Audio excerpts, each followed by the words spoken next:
Hop into our interdecisional spaceship because this is Decision Space, the only podcast that takes place right here between the turns of your favorite games.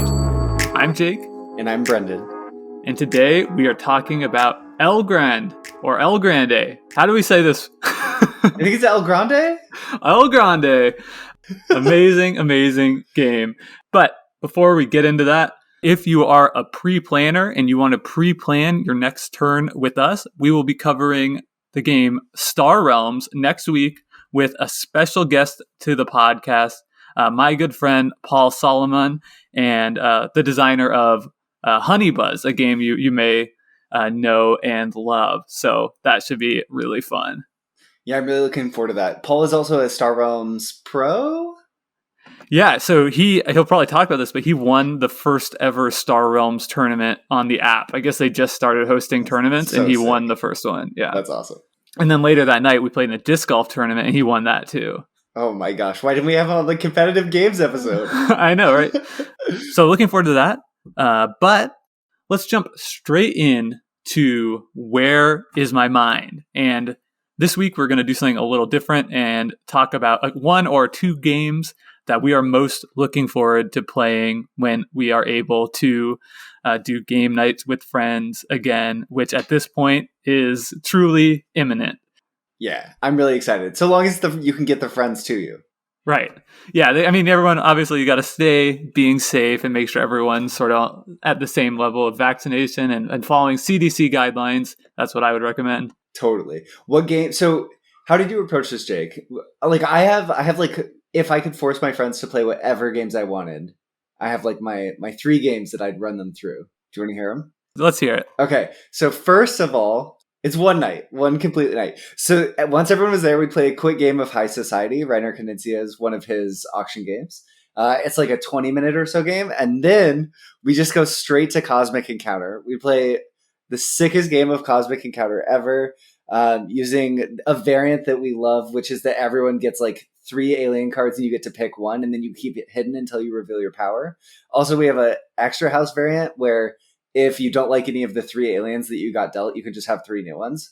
Because I think when you play that game, you should be excited about your alien, and no one really abuses it. And then once we're done with that game of Cosmic, we just play Celebrity. So that's basically like Monikers, except you write all your own sheets and it's a party game and it's fantastic. And I think those are the kind of games that I would want to play at a first night back game night. And I think High Society is mostly for me just because I don't think it plays very well online, but I love it.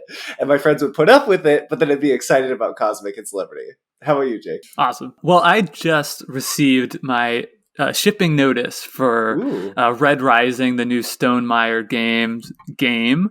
And so that's coming in the mail today. Nice. As we're recording this. So, that would be really fun to come back to gaming and play something like brand new to all of us and kind of like get back into that vibe of like exploring a brand new thing. That's something I love about games. So why not do that at that first game night? But then, of course, I want to pair that with, and this would actually probably be another game night, but another one I'm really looking forward to is Feast for Odin. So I played that on my birthday 2 years ago now with a couple of friends, and we had an awesome time. Since then, I've acquired the expansion, The Norwegians, and I played a solo game with it to kind of learn the rules, and it's really cool. And those 2 guys and another friend of mine have already reached out and like that should be our first game night. So for like a more heavy gaming experience, I'm definitely going to be organizing a game of A Feast for Odin with the Norwegians very soon. I love that. You're like picking up where you left off, but like added pleasure of an expansion on top of it and like recreating. That's fantastic. Yeah, it was funny with the same group of friends. I was like, what do you guys want to play? Maybe we could play Fresco, because similarly, I had a really good memory of playing Fresco with the same group of people, plus one other. And I was like, maybe we could just like revisit that. And then my friend Hannah is like, I hate Fresco. Like, okay, we won't do Fresco. It's like, I thought we were having fun. That's awesome. Now that it's like 2 years later, she's like, just to be totally upfront, There's this thing in that game where like you have to like determine when your workers are waking up, and when in that play, it was taking her forever to figure out like when her worker would wake up. It was like an AP thing, and so like we were just like giving her a hard time about it like the whole time. Like, when are you waking up, Hannah? And like to this day, we have like a group chat where we play async games, and whenever it's Hannah's turn, people are just like, "Hannah, when are you waking up? When are you waking?" Oh my gosh. Yeah, I was like, so, let's not pick up where we left off. Let's move on entirely. Yeah, we're like, so we might have ruined Fresco for it, which is unfortunate. But anyway, that was fun, and despite my "where is my mind" last week, I am very much looking forward to getting back to gaming. Nice. Same. Awesome. Well, without any further ado, let's jump right into our main topic. We are talking today about El Grande, a area control troops on a map game designed by Wolfgang Kramer, also designer of games such as Tikal and Downforce, and Richard Ulrich, who designed The Prince of Florence with Kramer. This game was published all the way back in 1995 and won the Spiel des Jahres, the big prestigious German Board Game of the Year award, in 1996. It's a 2 to 5 player game that plays in about an hour to 2 hours, or 3 hours if you're playing with my friend, 3 to 4 if you're playing with my friends on Tabletop Simulator.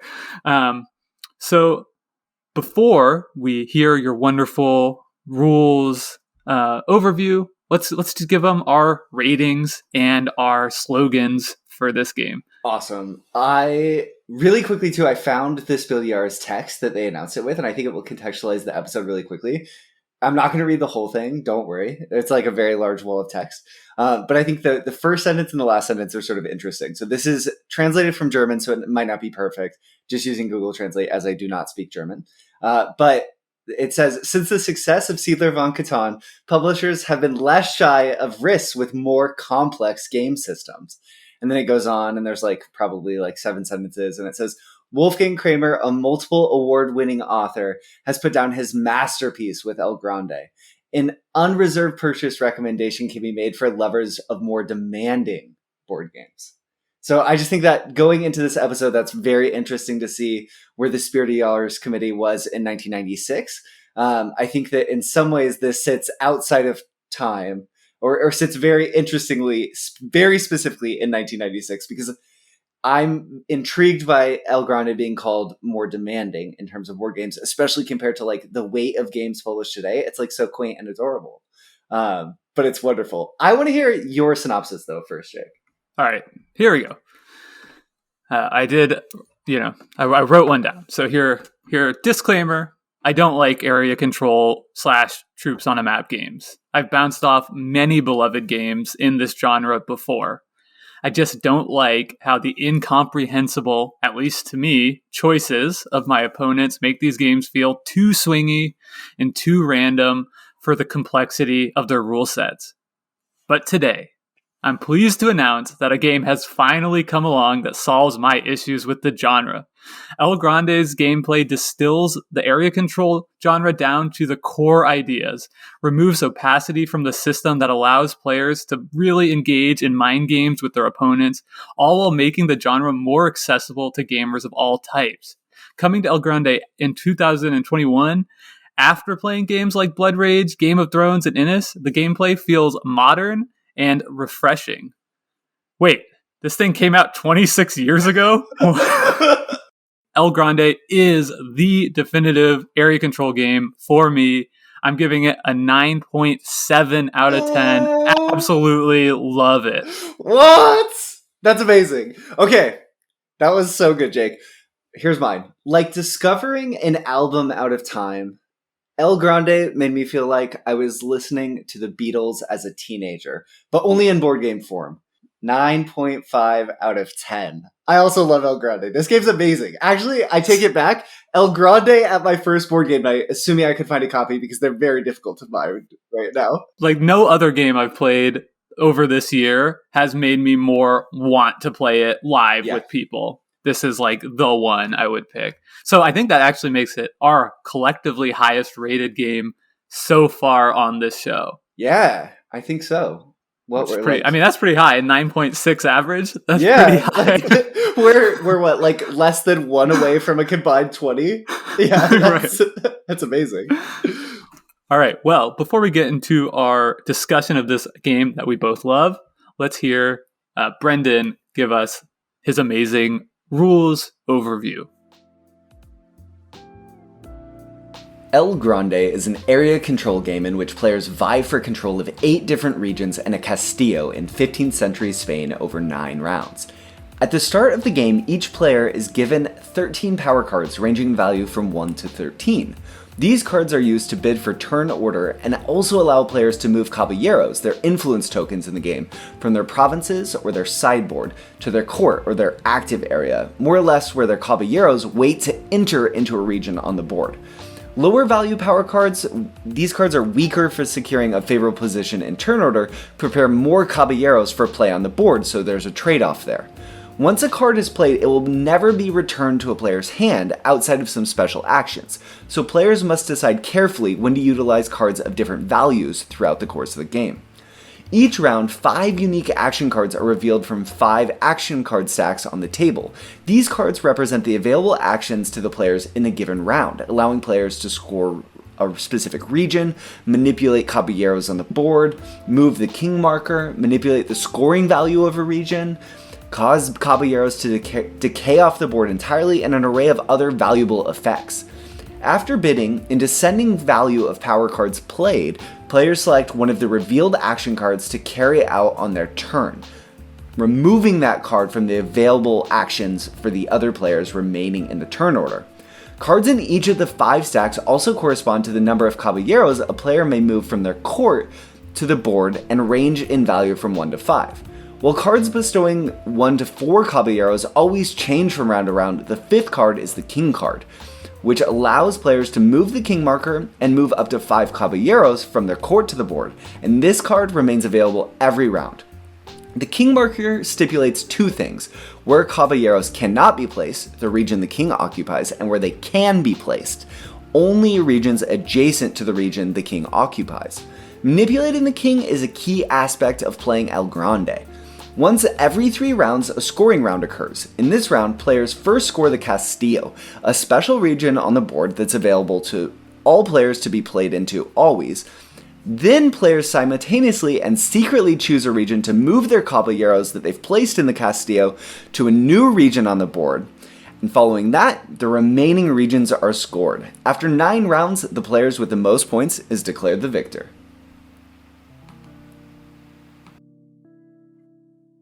Thanks, Brendan. So here we are. We're in our interdecisional spaceship in the decision space. Man, that's a tongue twister. And the first thing we're going to do is characterize the decision space, what it looks like, what it feels like, and more recently, what it looks like over time. So I have a really interesting question for you, Jake. I've been struggling with trying to fit this game into our framework from last week's episode a lot.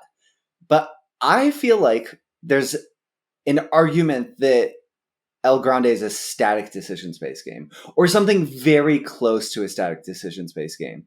There's a few little sort of wrinkles in it that I think change the way in which it plays out that could make it sort of, it sounds like it's like an oxymoron. It can't be dynamic and static. Like, we literally named dynamic to be the opposite of static. But the way in which it presents all of the choices to you, you're making the same types of choices every turn, though the cards can be different. I don't know. What do you think? I know you've been thinking about this too. So yeah, no. I don't see it that at all. Okay, great, awesome. How do you see it? I see it as if I had to describe the game as a whole, I think it's dynamic. Yeah, okay. You're getting, each round you're getting more options of what different powers are coming out. The way you're placing your troops out on the board also has a dynamic feel to it. At the beginning of the game, you will have a very few in a few territories. Towards the end of the game, you then in the middle, I guess I should say, it kind of increases. You're able to really do a lot. You have a lot of supply of workers. I mean, whatever you want to call caballeros. You have a good supply of caballeros to do a lot with. But then towards the end of the game, the decision space can shrink down a little bit again, because you may have used up all your caballeros. They're already out on the board, meaning that a lot of the powers aren't as useful to you. And then also just the game, the way it interacts with the scoring over 3 phases. There's 3 scoring points in the game, and how the decision space interacts within those, I feel like also is sort of dynamic. What you want to do in the first and second turn of any given round can, you really want to like set yourself up in a way. And then in the third, you're just trying to put yourself in best position to score. So that feels dynamic too. However, there's definitely significant waning as well, mainly in the power cards you have in your hand, right? So you start out with all of them, and then over the course of the game, you're playing them out. I guess you start with 13, and then there's 9 rounds. So going into that last round, you only have 5 left. And that's really impactful as well. So I think like those are sort of the 2 categories that make sense to me. I think there's portions of both, but overall, for me, it feels mostly dynamic. I think to add to your argument, the action cards are also waning, because the stacks of cards that you have, they're never reshuffled, right? They're just big enough that throughout the course of the game, the vast majority of them you go through. So people who have played the game a bunch might be able to speculate on what cards are left, which cards are most likely to come up in the different stacks as well. So I think that's a great argument. I think that you're completely right. I'm totally convinced after your argument there. But I will say, I think what led me in that direction is there's really interesting and ample use of simultaneous decisions in the game. And I think that there's like static elements that work very well, but the whole game sort of shifts around them. So you are right. I totally agree. It's probably best described as dynamic. And there's literally like the board is building up and then it's shrinking down, and caballeros are moving out of regions or moving back to the provinces or being sent back to the court, just depending on different powers. So I don't know why I drank my own Kool-Aid and convinced myself of like something that it was static, because it's very far from that. But to your point, I think one thing that, like, when you think about the feel of the decision space, like the type of decision you're making, perhaps one of the reasons you started going down that line is when we're thinking about static games, like rock, paper, scissors, our favorite example, right? It's really a mind game type of thing. It's like an iterative mind game that you're trying to think what your opponent's going to do so you can do the thing that beats that. And that definitely is a lot of the feel of this decision space here, right? You're doing iterative decisions. You're always putting out different workers on the board, caballeros on the board. When the Castillo empties, Castillo? Is it Castillo? I think it's Castillo. Thank you. Yeah. When the Castillo empties, that's like a huge moment of donkey space, as you put it, right? Where it's, I want to put mine here, but if Brendan is going to put his over there, then I need to do something else, or like, this is my best move depending on what you're going to do. Totally. Really, so you quickly, really have to think about that. Yeah. So that for people who haven't heard the term donkey space before, I think we should define it. And that's the sort of, I know that you know that I know space that games can live. So you're making decisions based on the decisions you think your opponent's going to make, but then you're potentially changing your decision knowing that they know that you know that you're going to change your decision. So in fighting games, it's sort of called like yomi. It's a Japanese term for like being in the mind of your opponent. So this game very much lives in that space. And I love how sort of on lots of different moments in the game, the designers have just like stapled really important yomi moments all over it. Right. And that is what is, I think, makes this game work so well for me, where other kind of area majority territory control games, troops on a map games don't, is that it's everything is so clear, right? When we're emptying the Castillo and deciding where to put it, I can easily look at the board and see what your optimal move is. And if I know what your optimal move is and you're going to do that, then it changes what I should do. And so, yeah, right. Like if in a lot of other games, things are so obscured by all kinds of different mechanisms that I can't even tell why you're doing something. But in this, it's always like, it's on its face. There's the points right there printed on the map. Brendan's going here because he's going to like try to get the majority in this area to get those points, or just dropping one cube in there to like try and steal a point. Everything is so obvious in a way that really allows you to be able to like get in there and engage with it in a satisfying way. Yeah, definitely. And I think that sort of is what contributes for me in a lot of ways to why El Grande works so well when it's essentially a Euro game of completely open information.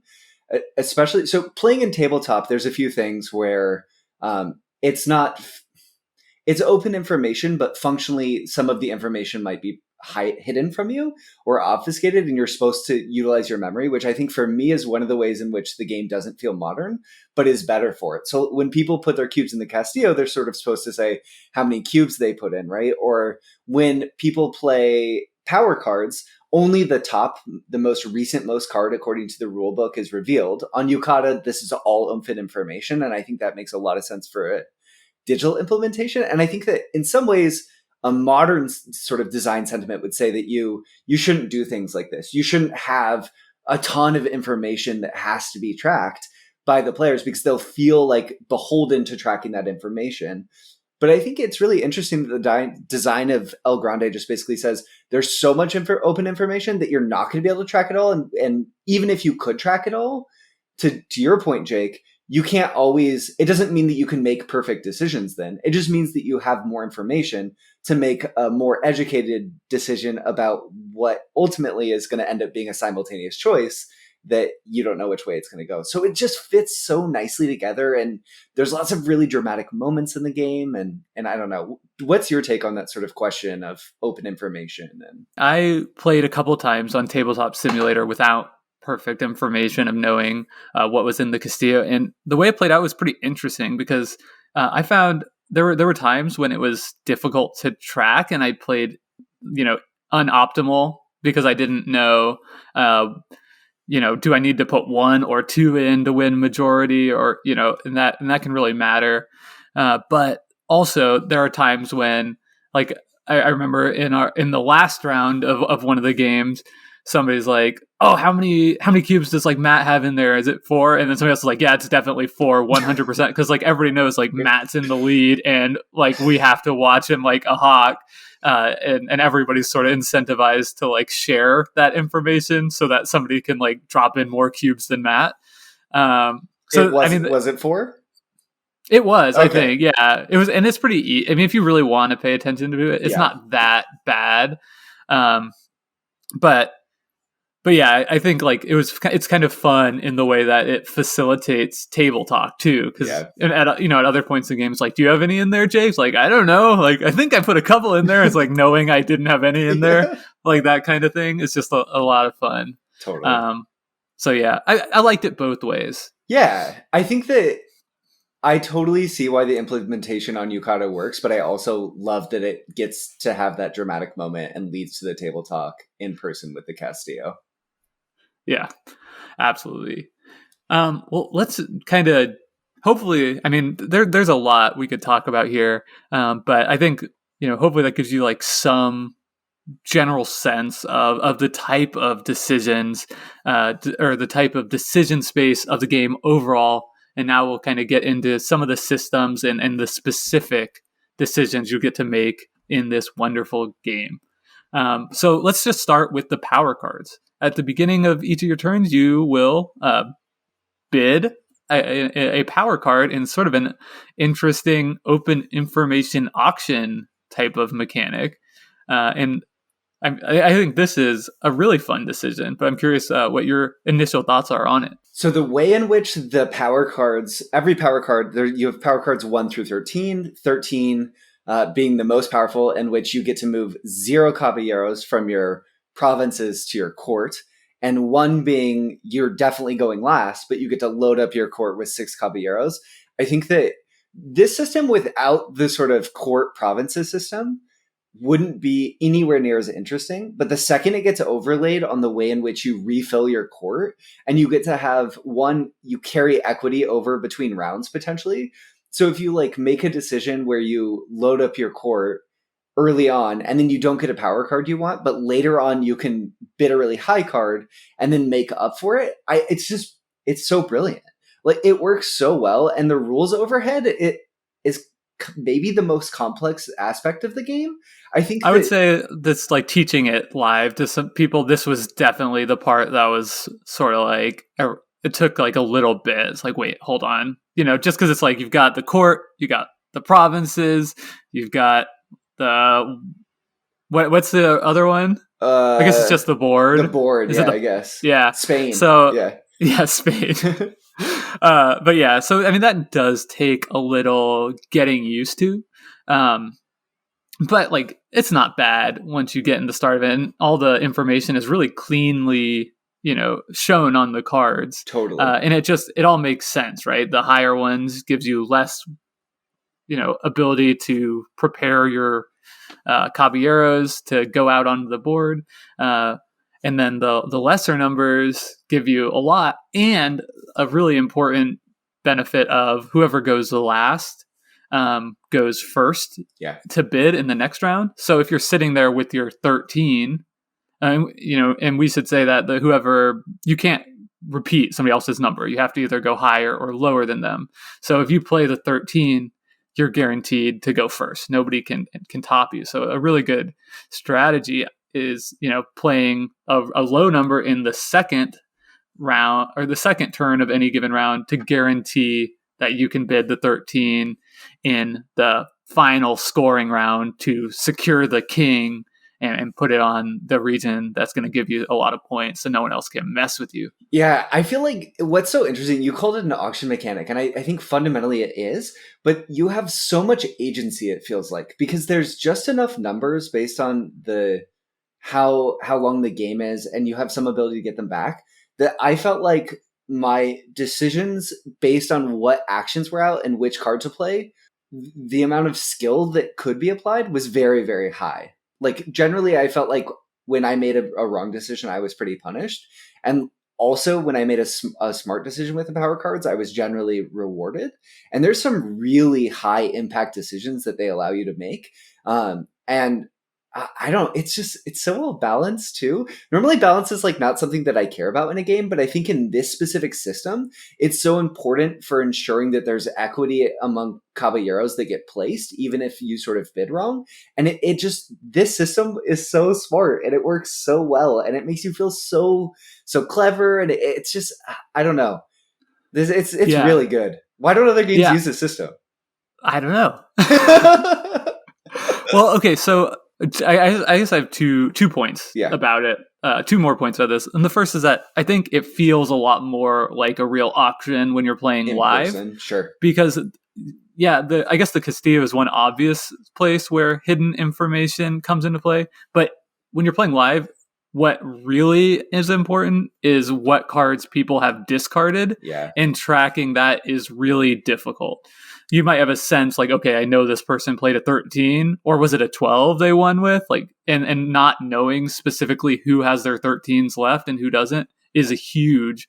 Whereas again, when you're playing online, you can click and see what cards everyone has discarded, which makes it feel a lot more like a hand management type thing. Sure. When you're not sure. So I think that is something that really does change in an interesting and fun way when you're playing live without that perfect information.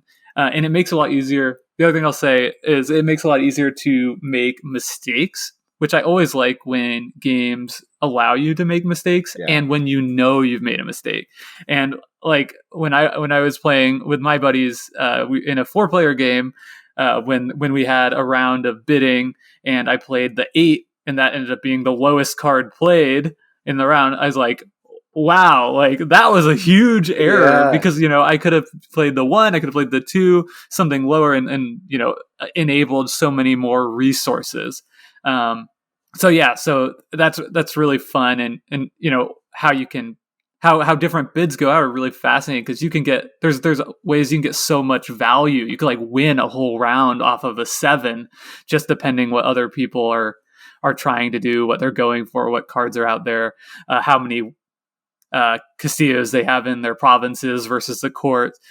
So yeah, there's tons of ability to outplay here, and tons of ability to make mistakes, which I think is something that makes the game, really exciting round around, and also just like really replayable. Because it always feels so different. I love too that the hand system sort of doesn't have there. To your point, there's so much room for like scaling success or failure with that system, and so much of the play on the board is about estimating the scale to which you need to be aggressive in a region, and that sort of parallelism there of like how much should I go. It just, from an aesthetic level, I think that the systems work really nicely together, and they fit, and it feels very organic and tight. Like it just, I don't know. As you said, I'm struggling because I'm trying to think, and I'm reminded of my like going back and finding like a Beatles album and listening for it for the first time, and just feeling like, oh, this is like an amazing album of music. Despite when it was created, I just really appreciate this creation. Like it feels very whole. And I think for me, partially what leads to that experience with El Grande is the relationship between this power card bidding system, the court and the caballeros, and what's happening on the board. It's just like the perfect blend of systems and the perfect weight of systems to create this like so beautiful and so in such an interesting game that really has infinite depth. Yeah. So yeah, absolutely. And let's get into a little bit about like what we're bidding these cards for, which is that you get to then choose which of the powers you're going to use for that turn. So there's always 5 powers out. So there's consistency there, but also little changes that really do change like how valuable, how much you need to bid to get an individual card. So starting with stack 5, it's always the king card. And the king card allows you to move the king piece. It's just like this big wooden piece. Think of like if you've played Catan, it's essentially like the robber. And it kind of works similarly. You can drop this thing on the board, and it means so much because nobody can ever interact with the space that the king is on. But also, you're only ever able to put your workers out on the board in a region adjacent to where the king is. So you also can completely control the flow of where people are able to put out their workers. So you might want to put it on a region you're winning, or if your regions are all in the same area of the board, maybe you can just like move the king to the other corner and like protect like 3 or 4 of your regions at once. What's amazing, one thing that I love about this mechanic that works so well with the system too, is you get to choose the order in which you move your caballeros onto the board from your court. If you pick the king, you always get to put 5 caballeros. So you can choose, do I want to move the king first if you've selected the king action card? Or do I want to put my caballeros first? So you could like let's say you're like really far behind in a region and you want to move action away from that space in the board. It feels so good to load up 5 of your caballeros in a region and then pick the king up and just slam it down, locking the region from everyone else and completely shifting the course of play. It's the fact that the king is always on is so smart. And I think in a lesser design, it wouldn't have the sort of component of you can only place in regions adjacent to the king. And that just shifts where you're making the decisions in the course of the game so much. And it's so clever. It's so good. Yeah. And it has this like, also to talk about like the dynamic nature of this game, like the king is of like the most powerful card in the game, but it's only probably like the most powerful card in like 7 of the 9 turns of the game, because there are definitely moments where at the end of the game, potentially you've already put out all your caballeros, or you don't have 5 ready to go in the court, where you'll want to use one of these other powers to either get points or manipulate caballeros that are already out on the board, or your opponent's pieces. So like there are moments where like for most of the game, whoever bids the highest is probably snatching up the king.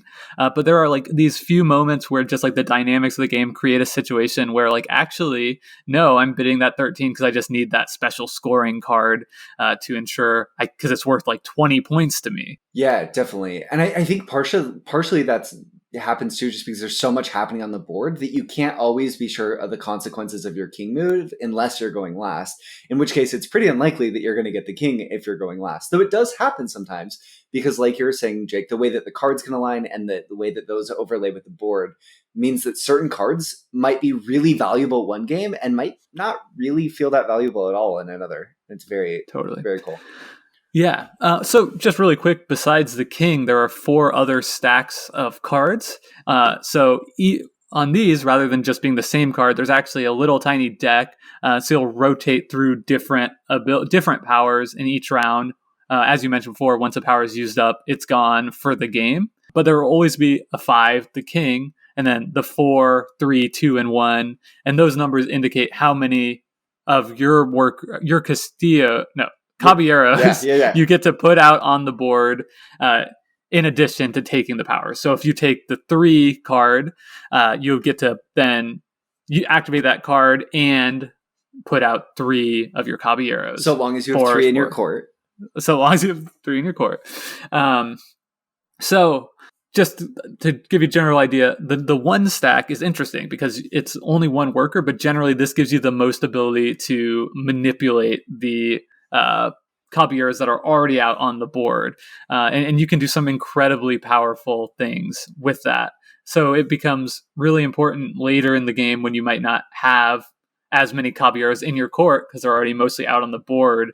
All of a sudden, these intrigue cards that are not necessarily as strong early in the game are like incredibly impactful. Yeah, and depending on where, there's sort of an inflection point in the game. Jake mentioned every player who plays has 31 caballeros potentially total in the game.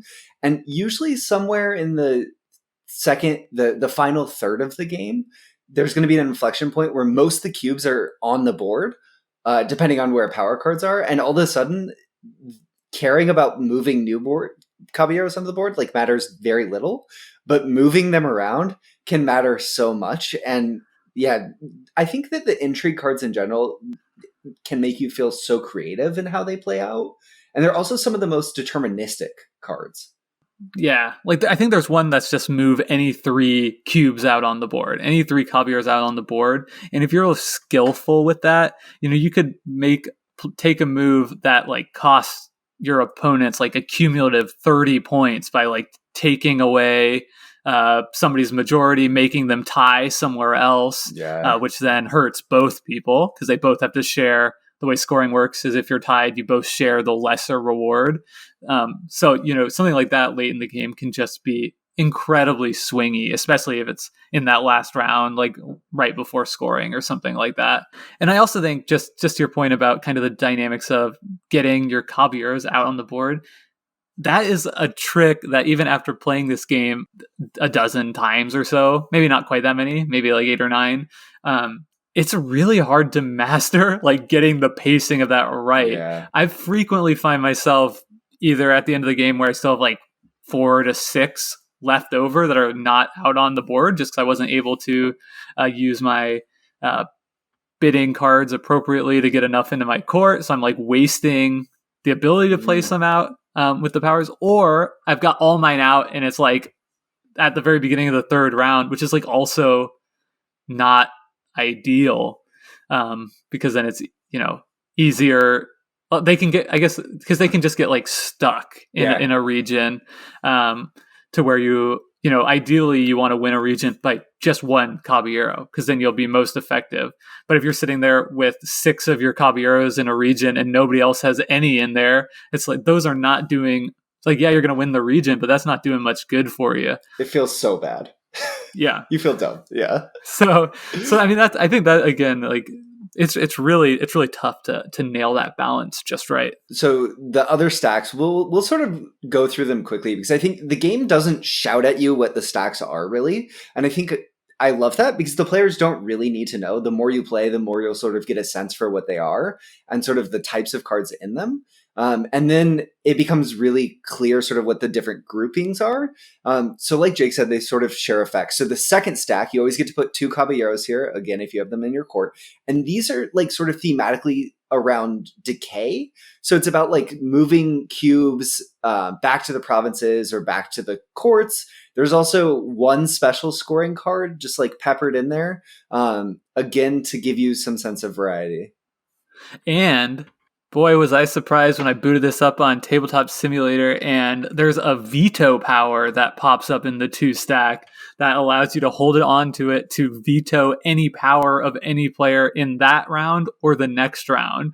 I was just like, because that is, it's not in the Yukata implementation, because, that would be really annoying if you're playing asynchronously. You'd have to like wait or like check in on every single power. So I get why they didn't include it, but it's really fun, especially from like a tabletop perspective. Like it really adds a lot when somebody has that veto card, and if they hold it for the next turn, it can like totally change the way you want to play, right? Because like you don't want to bid high to get the most important thing that's just going to get vetoed.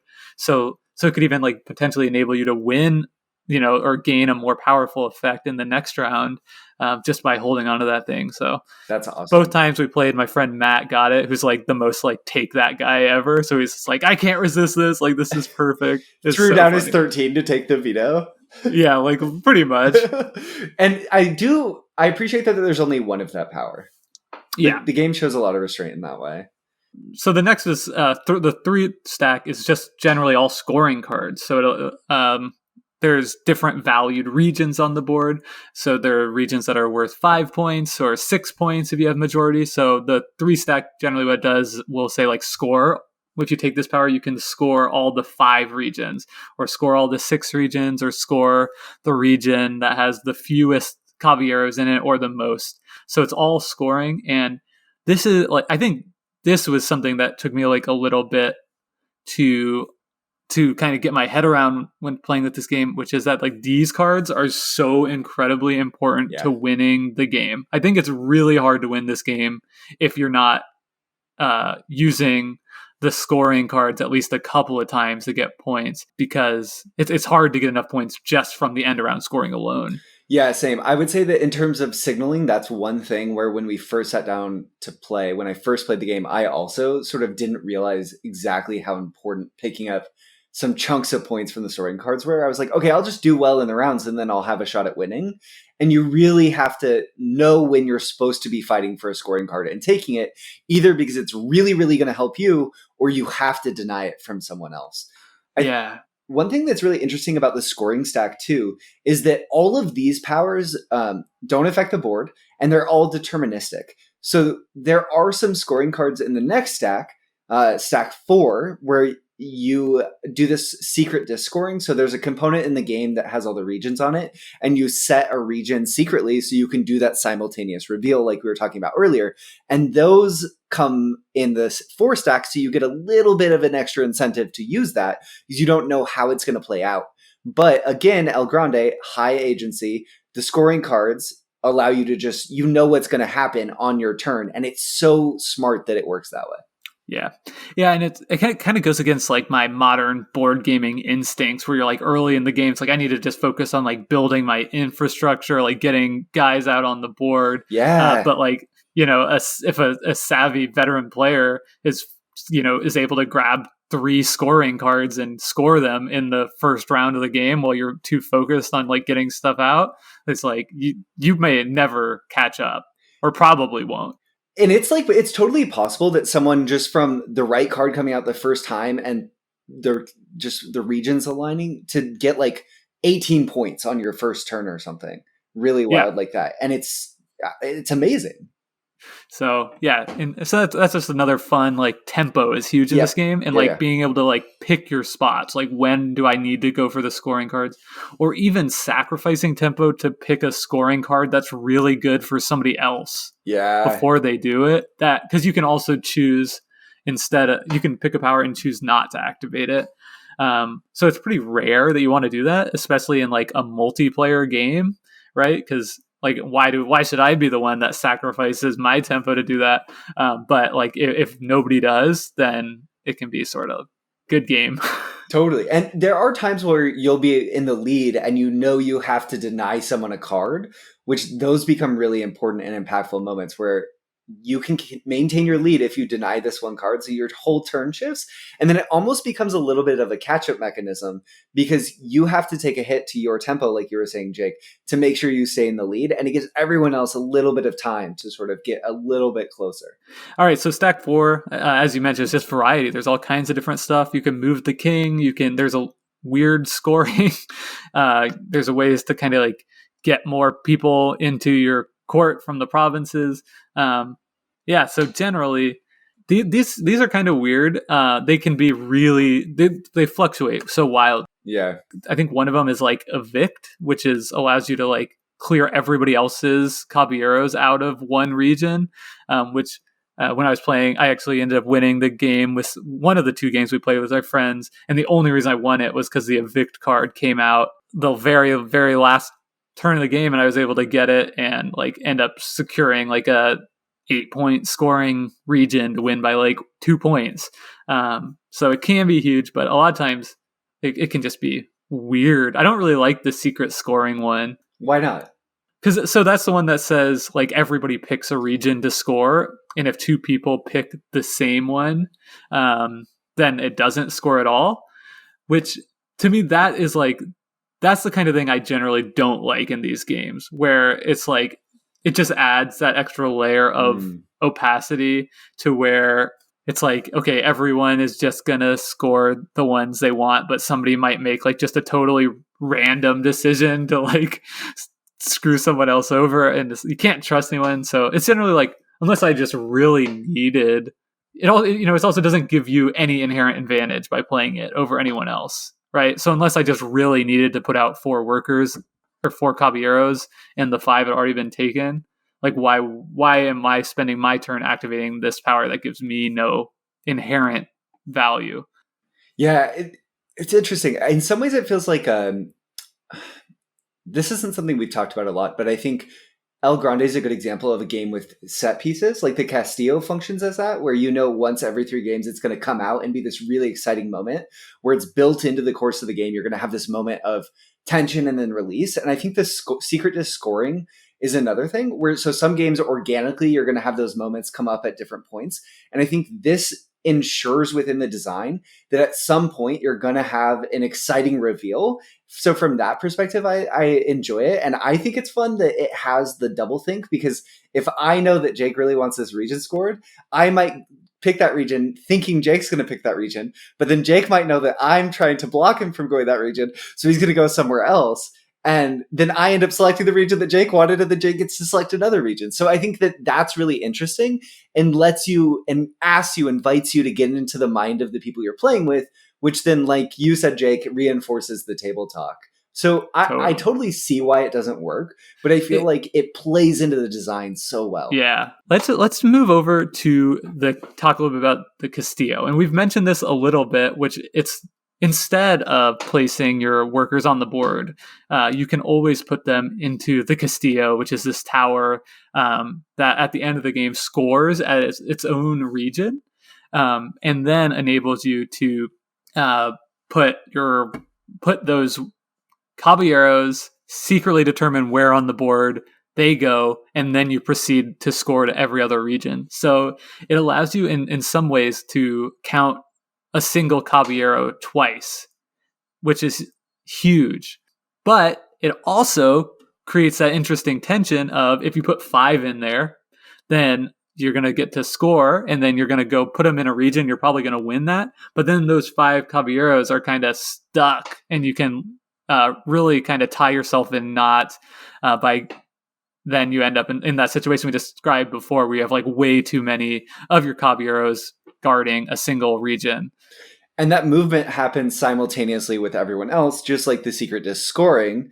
So every other caballero in the game, when you place it, you have almost perfect information. You have perfect information of the game state outside of what's in the Castillo. So it's like you get to count them twice, but you don't, unless you really overcommit and buy the privilege of knowing that wherever you put them, it's going to be really effective. There is some risk to it. And it's just, this mechanic is so fun. It's so good. It's so smart.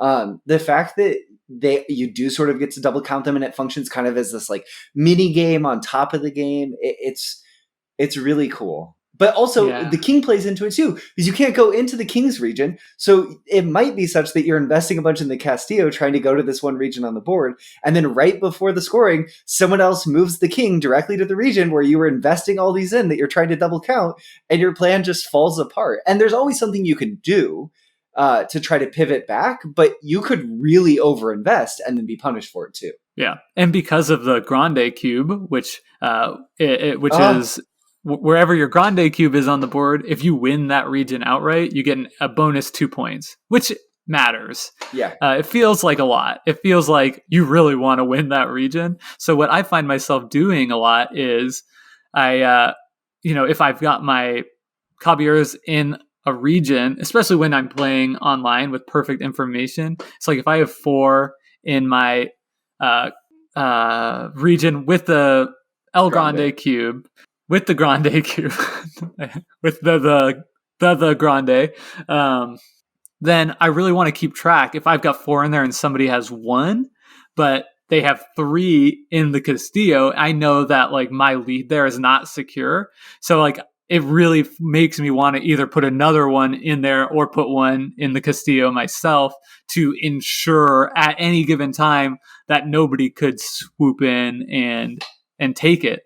So it's kind of like an interesting like mind game there too, where you can really force somebody to, like myself in this situation, like play unoptimally in order to, I guess you've pointed out before that I play games like pretty conservatively. And I think that really comes through here to like my detriment at times in this game where I'm like, I don't want to risk it. Like, I just don't want to have the risk that somebody's going to come in and cost me what could be like 5 points if they take that region. Which then becomes potentially an exploitable weakness within the system, because if we know you're always going to play that way, then we can exploit that. And I love that the Grandes do that, because 2 points does matter, but I think the percentage of games, and you can score the 2 points through a few times, potentially at the end of each round or with scoring cards. So it's enough to matter, but it's not so much that it's game deciding in most cases.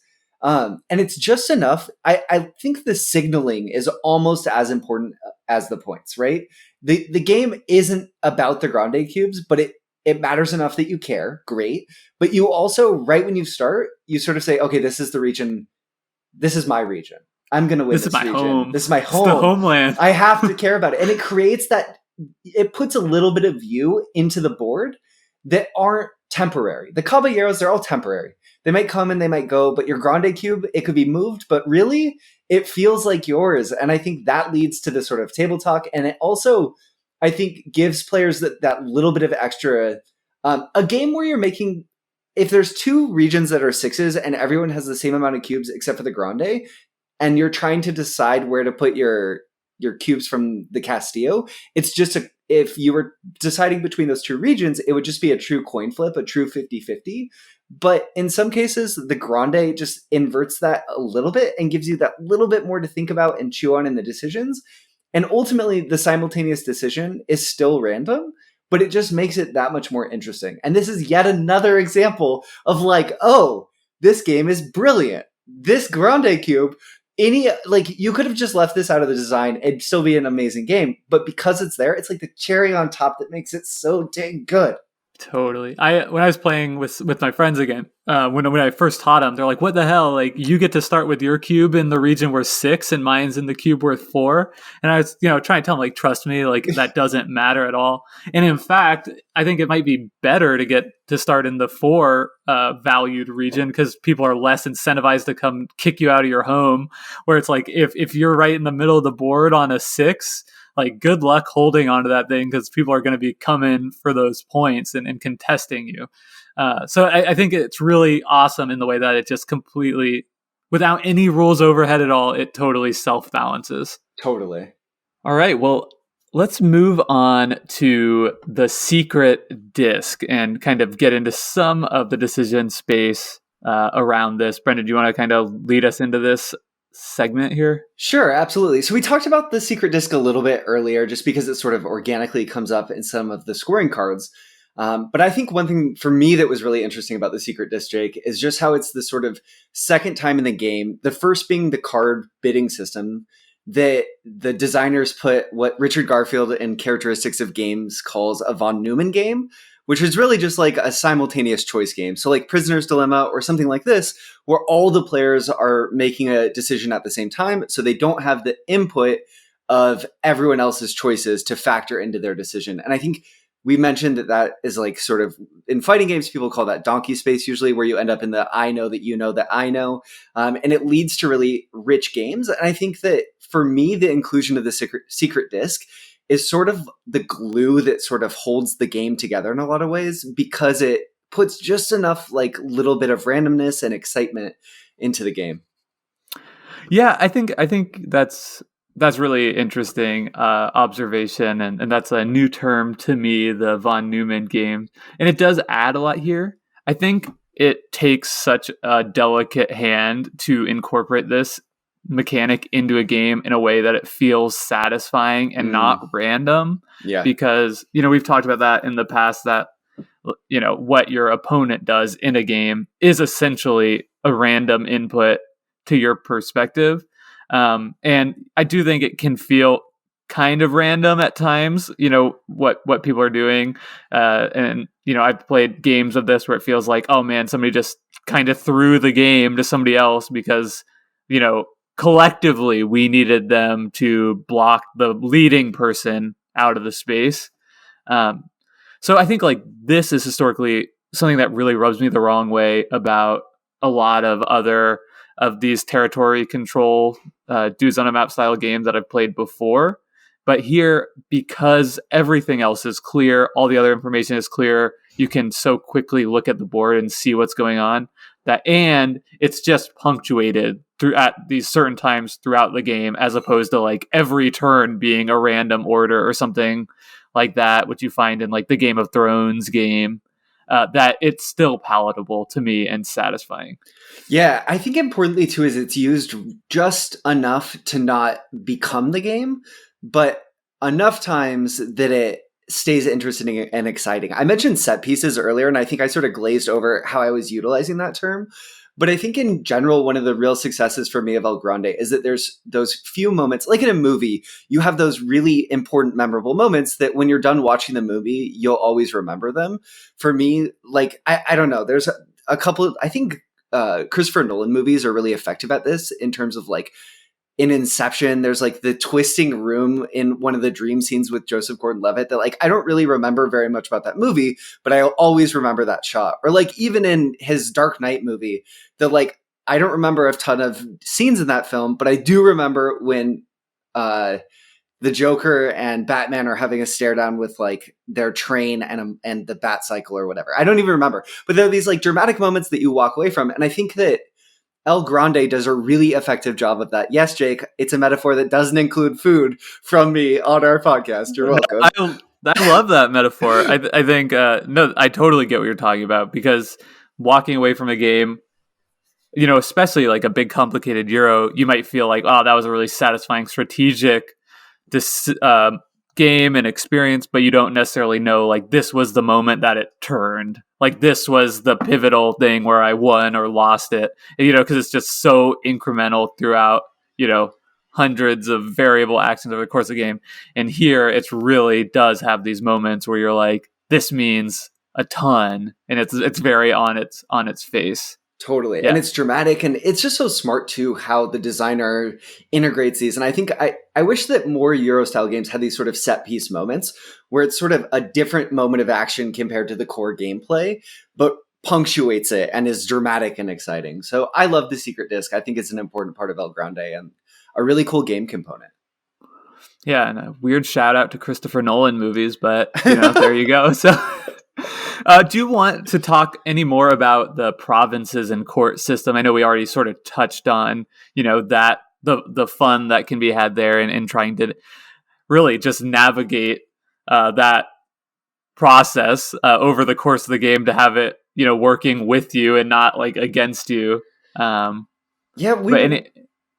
We touched on it so much earlier, but I do feel like if there was one thing to be said, and is just the ability for it to create equity between turns, I think goes so far in making the game feel more fair. The designers are really, I think, thoughtful in how they treat the players coming to the table, because there is potential for the system to really be harmful to a player on any given turn. But the fact that the court system or the province system makes it such that you kind of are building equity as the game goes on, no matter what. So if you don't get if you have a bunch of stuff in a bunch of caballeros in your court, but you're not able to play them because you get a low caballero power card, action card, it doesn't like wash your turn. You just get to utilize them later. And then there's the action card that sends all the caballeros from courts back to provinces. So you have to play around it. But I think it's just so thoughtful in that way of wanting the game, even though there is sort of like the von Neumann games and everything, to feel really fair to its players. Yeah, I think that is a really astute observation where, it really limits how good your move can be. Because if you're taking the best action card, you either have to take a lesser turn beforehand to kind of set that up by filling the court, or you're not able to set up a future big turn by adding more caballeros into your court. And on the reverse side of things, if you don't get the action you want, you're probably setting yourself up for a future turn. So I think that I hadn't really thought about that, but I think that really does go far to sort of mitigate the swinginess and randomness that I feel is kind of endemic to this genre of games, where you can have turns that are just so good or, so bad that you're like effectively out of it early on, right? Totally. That's kind of like the risk thing, right? Where somebody can just like, okay, well, I've won this game because I've like bottlenecked Australia in the first move of my game, or, half of my armies are just like gone. I haven't played Risk in a long time, so that might not be right, but or like you get the gist of what I'm saying. Totally. You end up in a situation in like Mission Red Planet, another area control game, where like you just have one extra unit in 4 regions somehow because it just worked out that way, and then you snowball out of control. And El Grande does a lot to sort of, that can happen, but there's things to help players get back in the game. Yeah, or even a Blood Rage, a game I've played more recently, where you can, you by playing the right card at the right time, you win the fight, get the reward, and devastate all your opponent's forces. It's just so massively swingy, which feels great when you're on the right side of things by just like 1 or 2 power, but not so good on the other side, and you still have like a whole nother age to play, and you're like, yikes. Yeah, totally. So I feel like one interesting way in which the game is literally unfriendly is the scoring system in terms of ties. But in a way, so what I mean is, because it's an unfriendly tie system, which you mentioned earlier in the podcast, Jake, if both players get first, they actually both get the second reward rather than the first place award, which is a really important decision in terms of how things play out. But I think this is really smart from a design perspective, because it sort of lightly encourages you to not get bogged down in a skirmish that could escalate to a point where you've overinvested resources. Because if you tie, it feels so bad that in general, you'd rather focus on an area that you are guaranteed to win, or you have a really strong confidence that you're going to win, rather than overinvest and risk a tie and then everyone loses. So it's great that the game is like, no, ties are bad. Go pick a different fight. Yeah, it's interesting though, because I think the other interesting thing about the scoring is it adds a nice textured overlay to the board, because in some regions, the difference between first and second is 2 points, where in others it's just 5 for first, 4 for second. So tying for first, you're not really giving up anything. 1 point, no big deal. But with the special scoring involved, I think it makes one region worth 9 for first, 4 for second, and 0 for third. So if a bunch of people go into that region and the people end up tying for second, that's devastating, right? Yeah. You're tying up resources and getting 0 for a tie. So I think that's really interesting, and it's something that makes the kind of the way you play in different areas, it just adds that texture that makes decisions a little more interesting than if it was like universally kind of the same. And the other thing I'll say about the ties working that way is I think it also does a good job of really it increases the range that winning scores can be in the game, because some games, if there are a lot of ties, that just means overall scores go down considerably.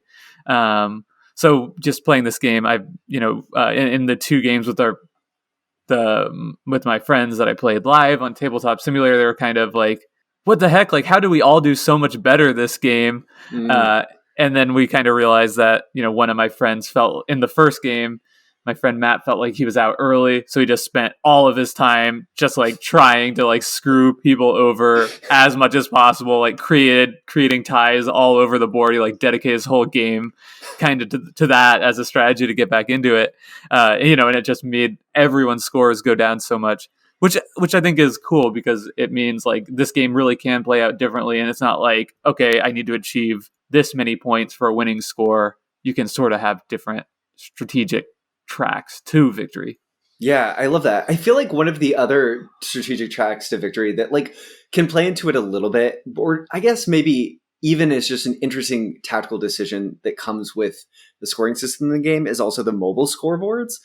To continue the movie metaphor, I feel like these are a great example of premise delivery in terms of El Grande, right? So like in film or in fiction, you have this idea that like when you're telling a story, you should tell the type of story that can only exist in the space of the fiction created by the story that you're telling.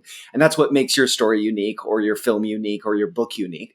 And I think in terms of El Grande, these mobile scoreboards are so interesting, and a great example of the designers exploring all of the available gameplay space.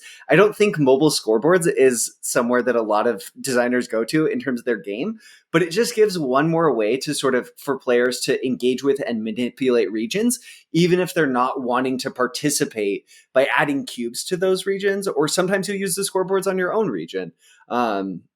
So I just think it's really interesting that these are there. I thought it was a really clever sort of design, like little motif mechanic, and kind of a final sort of cherry on top, in the sense that I think that one of the things I realized, Jake, that I love so much about El Grande is no one system in the game, not the secret disc, not the power cards, not the actions, none of them monopolize the gameplay or like overspend on the complexity budget of the game. All of these mechanics come together and work so synergistically together. And I've said this game is just so good a lot in this podcast. And I realized that what I really meant is every mechanic in this game is working so well together and sharing the burden of creating a positive and fun and interesting and engaging experience so well. And seeing that sort of synergy is really rare. And I think ultimately that's why I really love El Grande. I'd echo that. And I think the feeling that I get from all these mechanisms coming together and what it really feels like to me to be in the decision space is kind of what I love most in games, which is that you're being pulled in different directions all the time. There's always a trade-off for what you're doing, and it really comes down to just kind of like evaluating those trade-offs. I can spend a lot of caballeros in this region to ensure I win it, but then I'm not going to have as many people out, where you can also equally viably spread your forces across the map and try and pick up, the second and third place scoring in a bunch of regions, but then it'll be easy for someone to come and block you out. And then you have wasted single cubes all over the place. You want to go early in the round, but that means you're not going to have as many caballeros moving to your court for future things. So it's just, how can you evaluate all these trade-offs and piece it together into a winning strategy? And it's really satisfying. It's really fun, and it doesn't obscure that from the player. You feel like you're making choices based on information, as opposed to information that is too complex or too hidden to really make those meaningful trade-off choices. Totally. And then on top of, I feel like that's such a succinct and great summary of El Grande. And then I love that on top of all of that too, it's a game with I think this is not totally true, but in some ways it's a game with no right choices, there's no, you can't solve El Grande because of the nature of how it plays and the way that cards come out and other people's behavior. And I think that it gives players the freedom to sort of go with their gut and to try things. And you can definitely make winning decisions. But generally, there's no one strategy that we can say, okay, Jake, when you sit down and play a game of El Grande, this is what you're going to do and you're going to win, because that would never work. And that's what makes the game so cool. Totally. I don't think we're going to go into a whole turbulence here. We both love this game. I'm just going to give a really rapid fire couple of things. These are my tiniest nitpicks. The first is sometimes it's hard to see how many cubes are on a board. Yeah. Like almost like if you had like a die or something that you could just like mark up like, okay, I have 6 and you have 5. That would be a little bit easier than you're like trying to count. Okay, there's 7 blue and 6 yellow and 4 red. And that comes up. It can also, even though I think that it is really mitigated significantly in this game, there can still be a runaway leader problem, or even more common, somebody just getting lapped by everyone else. And I think that's just a huge trade-off in these games. Like it gives players the agency to make bad choices, and which almost feels like in some more modern designs, like you have the bumpers up right at the bowling alley to like such a great extent that like you can't do that bad, taking any action. And here you absolutely can. Yeah. So I don't know if that's a problem with the game, but it's certainly something that can and has, I'm sure, make people bounce off of it. And then that can be exacerbated by just some of the mechanisms that do feel more random, just because somebody might need to, if you're already in last place, and I'm in first place, and the most open territory to go into just happens to be the one that you have your like El Grande cube in, like that sucks. That feels terrible. Like, why are you going after me? And that's the kind of thing that I think can happen that can really make it feel like if you're doing poorly that you're just getting piled on. Yeah. Those are my two turbulence. Very, very, but very small. Well said. And I think we should leave turbulence at that, because I feel like you've sort of covered the sort of the rough edges, if there are that many in the game. And I think ultimately the turbulence is probably just going to be like for certain players. It's nothing. I wouldn't change it. I wouldn't, right. It's just be aware that like that is the game that you're playing. Totally. And the cost of that is that we get this like super satisfying, engaging, and accessible system at a pretty small cost of entry. Totally. It's like going to a campfire. Sometimes you're going to get hit with a few embers, but most of the time it's just going to be cozy and awesome. Okay, Jake, what surprised you as our closing thoughts? What surprised you most about El Grande? I think the thing that surprised me most about El Grande, to circle all the way back to the beginning of my sort of slogan and initial thoughts, is coming to this game first played it in 2020. I played it a lot. Most of my plays have been in 2021. It really feels like the next step forward for area control games based on, what I had played before, which is, Inish, Kemet, Blood Rage, Game of Thrones. Now, but obviously this game came like well before those games. And that's not to say those other games are bad. Obviously there's people that, will do and would enjoy those games much more than this one. But like for me, this feels like fresh, innovative, and like a step in the right direction. So, just surprised that it just still has that like polish sheen of newness. Like it feels totally contemporary today. Yeah, well said. I feel like it's almost maddening in some ways, because I feel the exact same way. And there's so many good mechanics in El Grande that I'm just like, how did this not get adopted? How is this not all over modern games that are being made? Whether it's like the sort of equity system with the province and court. We talked about some of the expense of that in terms of complexity, or like the Castillo. It's so interesting to have this like modal scoring system where you get to score one objective and then it can waterfall. And it's just like, there's so many smart things that need to be explored more. And they probably are. There's probably games that I'm not thinking of. But ultimately, I just feel like it's a wild home run. And it's a game that I would play anytime. And I can't wait to play it. offline with a table of people when I get the chance. Yeah. If you've got a copy collecting dust on your shelf, let us know. We're in the market. Yeah, totally. Especially if it's not $200. Yeah. Right. Yeah. All right. Well, this has been another episode of Decision Space. We are approaching the end of our journey. You can exit the interdecisional spaceship on your left. On your way out, please make sure to, like and subscribe and join our Discord, ring the bell, and leave us a review and tell a friend. Just those 7 things. Those 7 things. And if you do leave us a review, especially if you leave it on iTunes with text, we will most likely, it depends on what you say, but most likely we'll read it out loud. We'll read anything unless it's like straight up like ad for like sketchy like shoe store online shoes.